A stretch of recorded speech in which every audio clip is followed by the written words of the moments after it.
Hello，姐姐你好啊，你好嘛？你好。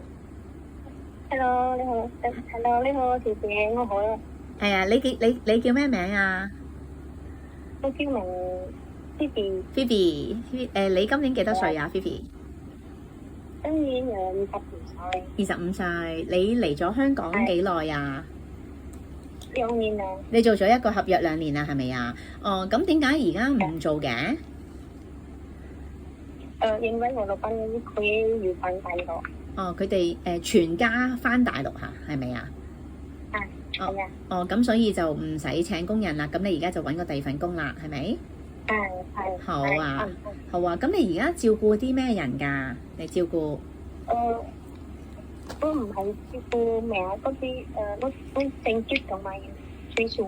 哦，清潔同埋煮餸，OK，即係而家係喺個地方度清潔同煮餸，OK。咁你唔使照顧人嘅，冇係咪啊？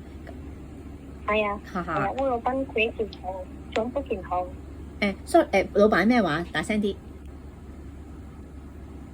聽唔清楚。老闆咩話？唔好意思，聽唔清楚。老闆乜嘢話？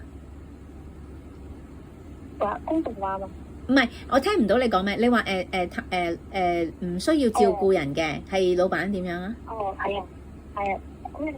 我老闆長不健康。我全部健康。哦，有幾多個人啊？佢哋有幾多個人啊？有2個人。哦，2個人嘅，OK。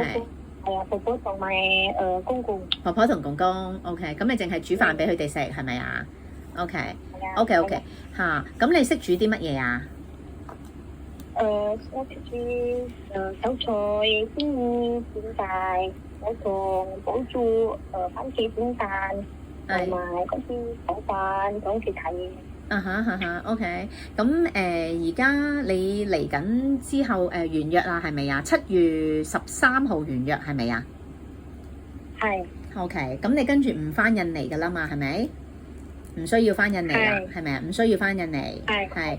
好啊。咁你跟住想再揾僱主做嘅話咧，你諗住打算喺香港做多幾多年啊4年。4年啦，起碼係咪4年？OK。好啊。咁會唔會再做耐啲啊？4年之後，如果老闆請你，你會唔會繼續做啊？係。會嘅，OK。好啊。咁你願唔願意咧？如果第二個僱主去第度啦，咁要同即係有可能公公婆婆婆婆啦，或者係小朋友啊 share room 啊，可唔可以啊？好啊。可以嘅，冇問題嘅，可以。咁如果有share job 咧，share job 嘅話會唔會得唔得啊？都得嘅，好啊。咁我而家有一份工喎，就喺半山嘅，不過就1500尺啦，係啦。咁大屋嚟嘅咁樣，咁係 own room 啦，有嘅。你願唔願意做啊？你想唔想做啊？好啊，好啊。咁我哋再俾僱主睇下。咁如果有想叫你面試，我哋再同你講啊，好冇啊？好啊，唔該晒。OK，唔該，拜拜。拜拜。